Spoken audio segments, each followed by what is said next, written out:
राजधानी दिल्ली में प्रदूषण का स्तर बिगड़ने लगा है। केंद्रीय प्रदूषण नियंत्रण बोर्ड के मुताबिक मंगलवार सुबह दिल्ली में धुंध की मोटी परत छाई रही। शहर की आबोहवा बहुत खराब श्रेणी में पहुंच गई है। यहां तक कि 27 मॉनिटरिंग स्टेशन रेड जोन में हैं। मंगलवार सुबह 9 बजे शहर का एयर क्वालिटी इंडेक्स यानी AQI 317 दर्ज किया गया। एयर क्वालिटी में गिरावट की वजह से दिल्ली में ग्रेडेड रिस्पांस एक्शन प्लान यानी ग्रैप का दूसरा फेज लागू कर दिया गया है। इस दौरान इमरजेंसी और जरूरी सेवाओं को छोड़कर होटल, रेस्टोरेंट और ओपन ढाबों में तंदूर समेत कोयला और लकड़ी जलाने पर रोक रहेगी। साथ ही डीजल जनरेटर पर भी प्रतिबंध रहेगा।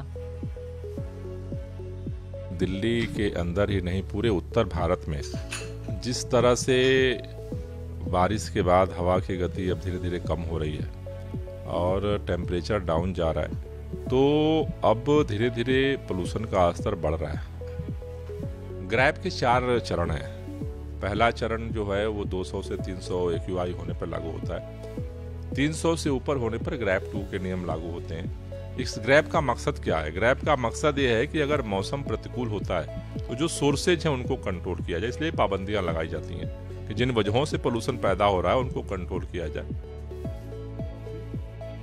इस बीच हरियाणा में करनाल जिला प्रशासन ने सोमवार को दिवाली से पहले कुछ पटाखा गोदामों पर छापेमारी की।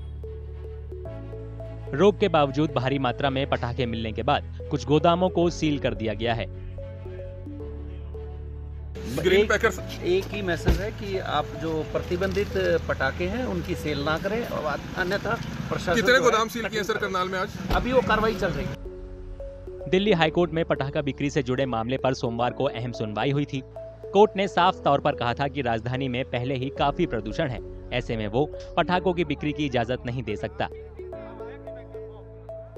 इस मामले को लेकर दिल्ली फायरवर्क्स शॉपकीपर्स एसोसिएशन की तरफ से याचिका दाखिल की गई थी। ये व्यापारियों का समूह है। इनके पास पटाखे रखने और बेचने का लाइसेंस है।